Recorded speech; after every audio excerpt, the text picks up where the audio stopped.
Sir थोड़ी बात तमिलनाडु पर करना चाहता हूं। वहां पर विजय फिल्म एक्टर, बड़ी उन्हें सफलता मिली, सबसे बड़ी पार्टी बनकर वो सामने आए।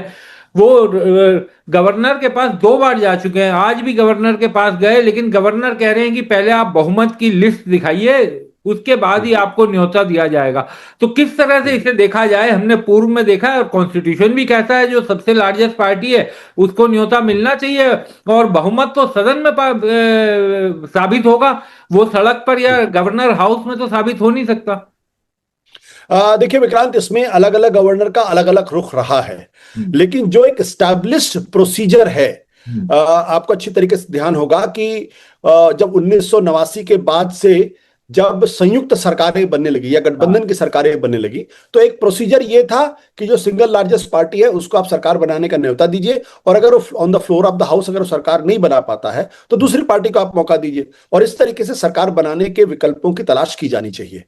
ये प्रक्रिया आपको ध्यान होगा 1996 में भी चली जब अटल बिहारी वाजपेयी को सिर्फ 13 दिन के लिए सरकार मिली, क्योंकि उनके पास बहुमत नहीं था। लेकिन चूंकि उस वक्त का जो स्टैब्लिश्ड प्रोसीजर था वो यही कि सिंगल लार्जेस्ट पार्टी को बुलाइए, तो चूंकि भारतीय जनता पार्टी के पास उस वक्त सबसे ज्यादा सांसद थे, इसलिए उनको सत्ता सरकार बनाने के लिए बुलाया गया।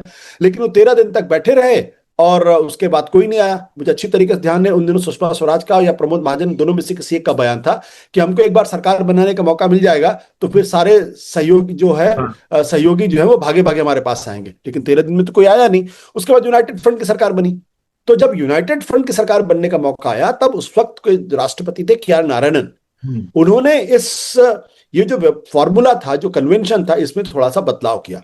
उन्होंने कहा भाई नहीं, ऐसे अगर हम सिंगल लार्जेस्ट पार्टी को बनाएंगे और जब अगर त्रिशंकु विधानसभा या लोकसभा होगी तो उससे होता क्या कि देश के अंदर एक अस्थिरता का माहौल रहता है। आप किसी एक पार्टी को सरकार बनाने के लिए बुलाएंगे, वो फ्लोर पे अपनी सरकार नहीं बना पाएगा, तो ये अस्थिरता का माहौल नहीं होना चाहिए।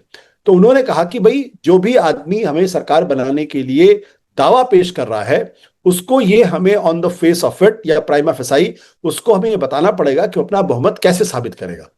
और खासतौर पर गठबंधन का अगर है तो वो लिस्ट मांगने लगे कि भाई अच्छा ठीक है, आप ये कह रहे हैं आपके पास बहुमत है तो मुझे वो लिस्ट बता दीजिए। अगर मैं संतुष्ट हो जाऊंगा कि नहीं वाकई में आपके पास बहुमत है तो फिर आप सरकार बनाइए और उसके बाद विधानसभा या लोकसभा के अंदर अपनी बहुमत को स्पष्ट करिए। तो इसको मैं के आर नारायणन का मॉडल कहता हूं। और इसी तरीके से आपको याद होगा कि जब अटल बिहारी वाजपेयी की पहली सरकार गई थी तो उसके बाद सोनिया गांधी निकली और उन्होंने कहा उनके पास 272 के आंकड़े हैं, और तो लोगों को लगा कि शायद अब कांग्रेस पार्टी की सरकार बन जाएगी। लेकिन चूंकि वो 272 का आंकड़ा नहीं दे पाए और मुलायम सिंह यादव ने अंतिम समय पर उनको समर्थन देने से इनकार कर दिया, तो सरकार नहीं बनी। फिर चुनाव हुए और उसका फिर अटल बिहारी वाजपेयी की सरकार रही। अब हम पिछले कुछ दिनों से ये देख रहे हैं कि जो अलग अलग राज्यों के गवर्नर हैं, जैसे महाराष्ट्र का उदाहरण ले लीजिए, सुबह 5:30 बजे देवेंद्र फडणवीस और अजीत पवार को बुला के सरकार बना दी गई। क्या उस वक्त वहां के गवर्नर ने ये स्टैब्लिश करने की कोशिश की कि देवेंद्र फडणवीस और अजीत पवार के पास बहुमत लायक विधायक है या नहीं है? अगर उन्होंने ये कोशिश की होती, अगर वो इन्होंने इंश्योर किया होता, तो जाहिर सी बात है फिर उनको कभी उनको सरकार बनाने का मौका नहीं मिलता। और अंत में वो सरकार गिर गई क्योंकि उनके पास बहुमत का आंकड़ा नहीं था। तो एक उदाहरण ये है। अब दूसरी तरफ ये जो आर्लेकर हैं, उनका नाम मैं पूरी तरीके, राजेंद्र आर्लेकर, ये दरअसल गोवा से है और गोवा में लंबे समय तक वहां के विधानसभा में स्पीकर रहे हैं। अब उनका ये कहना है कि भाई आप बहुमत का आंकड़ा हमको बताइए, कैसे आप साबित करेंगे? आपके पास तो 117 विधायक नहीं है।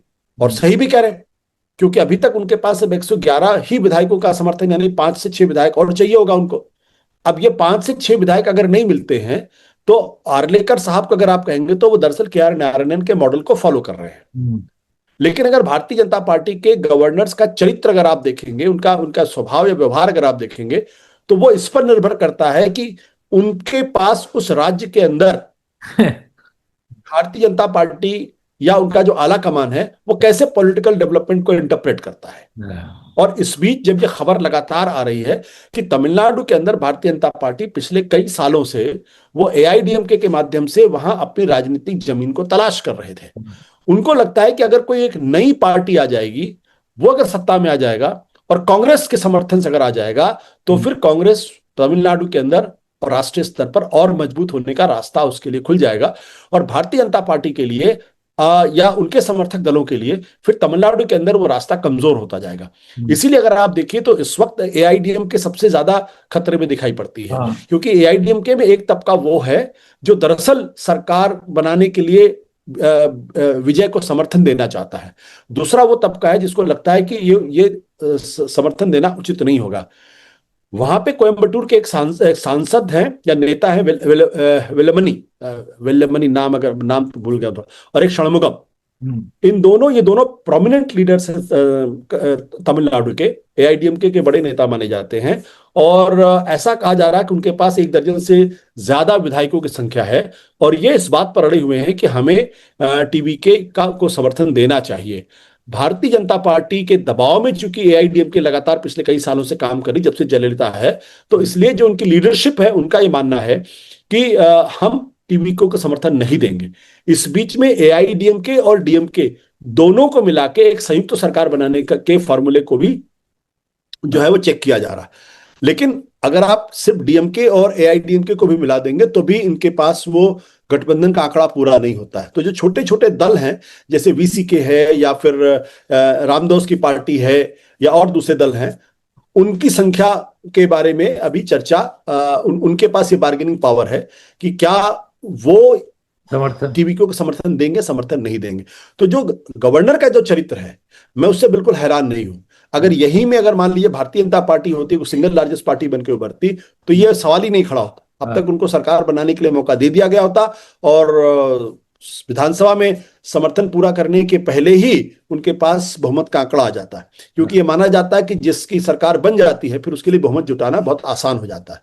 लेकिन अभी ये जो ससोपन चल रहा है या जो कंफ्यूजन की स्थिति पैदा है, वो इसी वजह से है क्योंकि गवर्नर और गवर्नर के माध्यम से जो केंद्र की सरकार है, वो भारतीय जनता पार्टी है, वो अपने पॉलिटिकल क्या कहते हैं, पॉलिटिकल स्पेस को तलाशने की कोशिश कर रही है। और हो सकता है कि टीवीके से भी विजय से भी बात हो रही हो और उनसे कुछ चीजें वो क्या कहते हैं, उनसे बार्गेनिंग की जा सके कि ठीक है आप सरकार बना लीजिए, लेकिन आपको ये 3 चीजें करने पड़ेंगे, 4 चीजें करनी पड़ेंगी, नहीं तो आपकी सरकार नहीं चल पाए। और आपको अच्छी तरीके से याद है कि जब स्टैम्पीड हुआ था, उसके बाद से सीबीआई ने लगातार विजय को बुला के उनसे पूछताछ की थी, जबकि स्टैम्पीड में उनके नेता का क्या लेना देना। और वो भी आप तमिलनाडु में नहीं उनसे पूछताछ कर रहे थे, बल्कि उनको बाकायदा दिल्ली बुलाया जा रहा था। तो हैरेसमेंट था एक तरीके का, और उनको भी संदेश देने की कोशिश की जा रही थी। लेकिन सर, जिस तरह से ये खबर आई, हालांकि ये अभी अटकलें ही हैं कि डीएमके और एआईएडीएमके मिल सकते हैं, क्या ऐसी संभावना दिखाई देती है राज्य की राजनीति को देखते हुए? देखिए, राजनीति में कुछ भी असंभव नहीं। आपको अच्छी तरीके से याद होगा जब यूनाइटेड फ्रंट की सरकार थी तो डीएमके उसकी बहुत ही मजबूत सहयोगी थी, लेकिन यूनाइटेड फ्रंट के बाद जैसे ही भारतीय जनता पार्टी की सरकार बनी, डीएमके बीजेपी के साथ आ गया। तो ऐसा नहीं कि डीएमके का सेकुलरिज्म को लेकर कोई गहरा लगाव है, और ये जो पॉलिटिकल पार्टीज होती हैं उनको अपना सर्वाइवल देखना है। आज की तारीख में जैसे ही विजय का उदय हुआ है, उसके बाद से एआईडीएमके और डीएमके दोनों को के अस्तित्व पर एक खतरा मंडराने लगा है। एक चीज हम ये ना भूलें कि डीएमके और एआईडीएमके का उद्गम एक ही है। वो है जो बहुत पहले जो पेरियार ने एक पार्टी बनाई थी जिसका नाम था द्रविड़ कसगम। तो द्रविड़ कसगम जब 1942-43 के आसपास बनी थी, और उसके बाद जब देश आजाद हुआ तो अन्ना दुरई ने, जो उनके नंबर 2 थे पेरियार के, उन्होंने पार्टी तोड़ी, क्योंकि वो जो द्रविड़ कसगम या पेरियार की जो लाइन थी उससे सहमत नहीं थे, और उन्होंने पार्टी तोड़ी और डीएमके बनाया। और फिर वो वहां राजनीति में सक्रिय रहे। 1967 के बाद से उनकी सरकार आ गई, और तो उसके पहले डीएमके बनी, जिसके करुणानिधि ने जिसको लीड किया, अन्नादुरई और करुणानिधि ने जिसको लीड किया। उसके बाद जब एनजी रामचंद्रन ने जब करुणानिधि से बगावत की और पार्टी अलग हुई, तो उन्होंने एआईडीएमके बनाई, और उस एआईडीएमके के वो नेता बने और फिर वो मुख्यमंत्री बने। तो ऐसा, तो एआईडीएमके और डीएमके दोनों की विचारधारा एक है, सोच भी कमोबेश एक है, फर्क पर्सनालिटी क्लैश का था। तो अगर दोनों साथ भी हो जाते तो मुझे किसी तरीके की कोई कंफ्यूजन नहीं होना चाहिए, क्योंकि अब ना तो करुणानिधि बचे हैं, ना एमजीआर है, और ना ही जयललिता है। अब जो लोग हैं वो प्योर पॉलिटिक्स करने वाले लोग, एमके स्टालिन, उनको भी अपनी अपने किले को बचा के रखना है। और एडाप्टी क्या नाम, ईपीएस जिनको कहते हैं, ईपीएस है, उनको भी अपनी राजनीति को बचा के रखा है। तो कभी कभी यह भी होता है कि दो शत्रु एक दूसरे के मित्र बन जाते हैं, क्योंकि एक तीसरा आदमी जो है उससे ज्यादा मजबूत निकल जाता है, और अगर वो तीसरा आदमी अपने आप को स्थापित कर ले तो फिर बाकी दोनों का अस्तित्व खतरे में पड़ जाता है। तो ये संभव है कि विजय को रोकने के लिए ये दोनों दल जो वाकई में द्रविड़ पॉलिटिक्स करते हैं वो एक साथ आ सकते हैं। लेकिन अभी तक कम से कम इस बात का कंफर्मेशन नहीं है कि दोनों एक दूसरे के करीब आने की कोशिश कर रहे हैं। अब हो सकता है बिहाइंड द कर्टेन या पर्दे के पीछे कहीं कोई चीजें चल रही हो तो बात अलग है। सर, एक सवाल ये भी उठता है कि जिस तरीके से अभी हालांकि विजय के नंबर पूरे नहीं हुए हैं, लेकिन कांग्रेस ने उन्हें तुरंत समर्थन दे दिया अपने पुराने सहयोगी डीएमके को छोड़कर। और कांग्रेस इन चुनावी नतीजों के बाद लगातार क्षेत्रीय दलों को एक तरह से संदेश भी ये दे रही थी कि अब एकता के लिए, इंडिया एकता के लिए, गठबंधन की एकता के लिए सबको एकजुट रहना पड़ेगा। लेकिन सवाल तो ये भी उठेगा कि पहला मौका मिला कांग्रेस पार्टी को और वो अपने पुराने सहयोगी को छोड़ करके नई बनने जा रही सरकार में शामिल हो गई, तो कैसे बाकी साथियों को और छोटे क्षेत्रीय दलों को कैसे संदेश दे पाएगी जब राष्ट्रीय पार्टी इस तरीके का कदम उठाएगी? भाई, जब डीएमके ने 1998 में जब यूनाइटेड फ्रंट का साथ छोड़ के पूरी तरीके से कट्टर सेकुलरवादी गठबंधन को छोड़ के आप पूरी तरीके से भारतीय जनता पार्टी के साथ चले आए थे, तब ये सवाल खड़ा हुआ था और लेफ्ट फ्रंट के लोग इस बात को लेकर बड़े हैरान रह गए थे कि भाई ये तो करुणानिधि ने बहुत ही अपॉर्चुनिस्टिक फैसला किया। तो राजनीति में कोई परमानेंट दोस्त नहीं होते। लेकिन यहाँ पे इसके दो पहलू है। एक पहलू तो यह है कि कांग्रेस कतई नहीं चाहेगी कि तमिलनाडु के अंदर किसी भी तरीके से भारतीय जनता पार्टी समर्थित कोई सरकार वहां पे बने। अगर ऐसा होता है तो फिर एक तो भारतीय जनता पार्टी के लिए तमिलनाडु के अंदर एक एक्सेस का रास्ता थोड़ा और खुल जाएगा। दूसरी बात, उनको ये लगता है कि अखिल भारतीय स्तर पर चूंकि अब विजय एक बड़े प्रोमिनेंट प्लेयर के तौर पर स्टैब्लिश हो गए हैं, इसलिए उनको भी भारतीय जनता पार्टी के खिलाफ जो गठबंधन है उसमें भी उनको लाना चाहिए या उनको लाना जरूरी है। तो इन दोनों रणनीति के तहत काम हो रहा होगा। तीसरी बात, मुझे ऐसा लगता है कि पश्चिम बंगाल के अंदर जो कुछ भी हुआ है, ममता बनर्जी जिस तरीके की अब पॉलिटिक्स कर रही हैं, पश्चिम बंगाल भारत की राजनीति में एक बड़ा टर्निंग पॉइंट हो सकता है।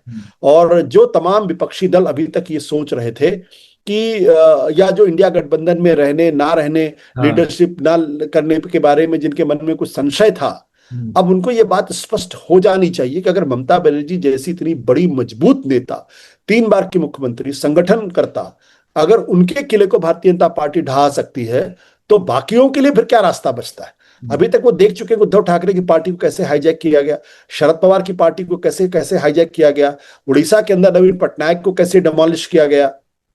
तो और अब ममता बनर्जी का नंबर आ गया, दिल्ली में केजरीवाल साहब को धूल धूसरित कर दिया गया, तो बचा कौन फिर? तो अगला चुनाव तो उत्तर प्रदेश के अंदर है। अखिलेश यादव पिछले 2 बार से कोशिश कर रहे सरकार बनाने के लिए, इस बार उनका अच्छा मौका भी हो सकता है क्योंकि बीजेपी थोड़ी कमजोर दिखाई पड़ी लोकसभा के चुनाव में। तो अगर विपक्षी दलों को अकल ना आए तो फिर भगवान ही मालिक है कि अगर आप साथ रहेंगे तो बचेंगे, अगर साथ नहीं रहेंगे तो एक एक करके सबको निपटा दिया जाएगा। तो मुझे लगता है उस संदर्भ में बंगाल का ये जो पूरा घटनाक्रम है ये एक बड़ा टर्निंग पॉइंट हो सकता है। और इसीलिए आपको याद होगा कि कांग्रेस पार्टी का जो है वो कैप्टन विजय के साथ जाने का ये अर्थ बिल्कुल नहीं है कि आप डीएमके का साथ छोड़ रहे हैं। ये संभव है कि डीएमके और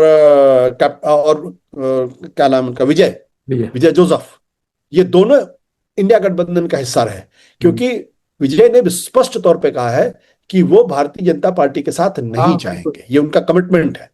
तब कमिटमेंट है तो फिर एक दूसरा रास्ता क्या बचता है? इंडिया गठबंधन का ही रास्ता बचता है। तो इससे बेहतर स्थिति क्या होगी कि विजय इंडिया गठबंधन का हिस्सा बन जाए और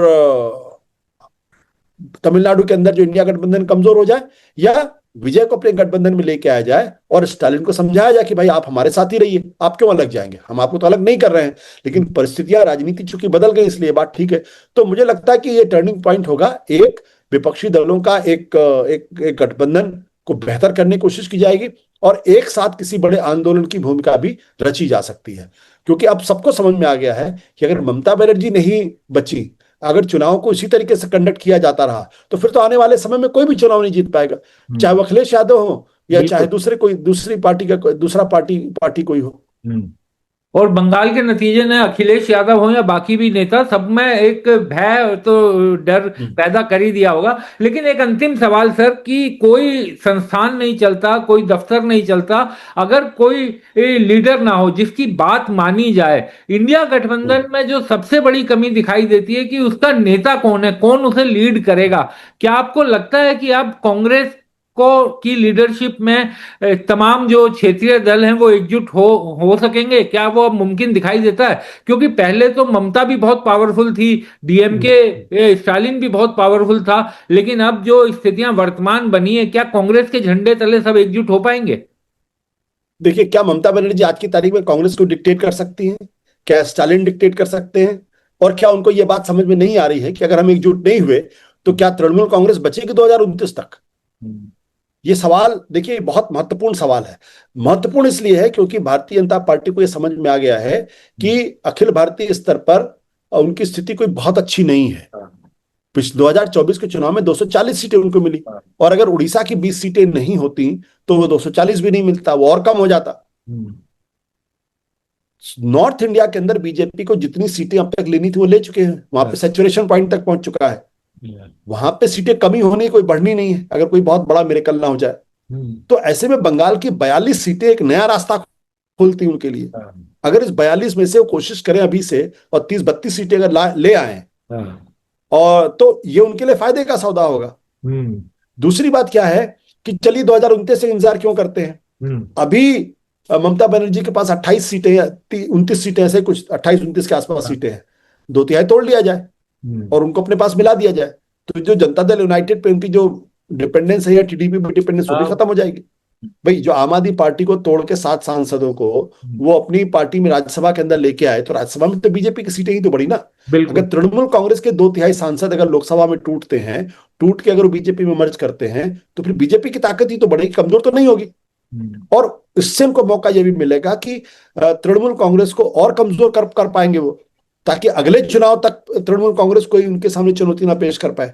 उसी संदर्भ में मेरा यह कहना है कि अब भारतीय जनता पार्टी और गठबंधन के साथियों को समझनी चाहिए कि जो हाल पंजाब में हुआ है या बंगाल में हुआ है, वो हाल पंजाब में क्यों नहीं होगा, वो हाल उत्तर प्रदेश में क्यों नहीं होगा।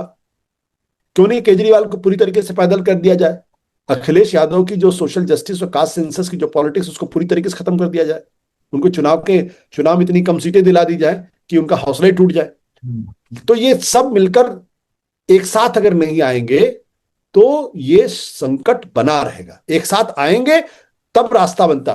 और जब जब विपक्ष एकजुट हुआ है, चाहे 1967 हो, 1977 हो, 1989 हो या 2024, तब तब सत्ताधारी पार्टी को नुकसान हुआ है।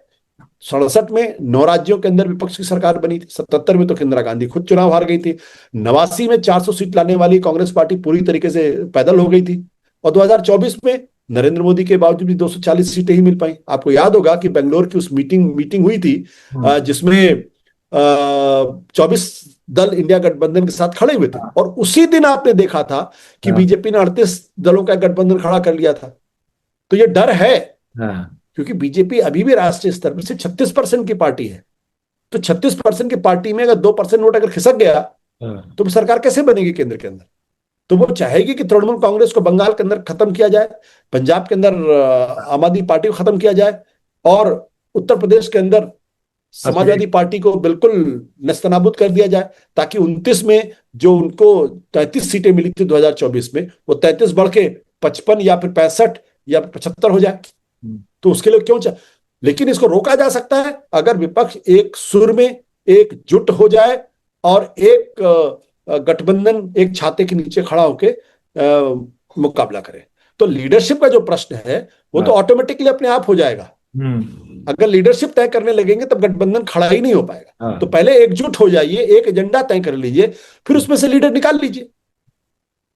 बिल्कुल सर। और अब तो इसके अलावा कोई चारा विपक्ष के आगे दिखाई भी नहीं देता, क्योंकि जिस तरह से चुनाव नतीजा आते हैं और चुनाव होते हैं उसमें विपक्ष कितनी भी मजबूती से लड़े, सिर्फ लड़ना काफी नहीं होगा।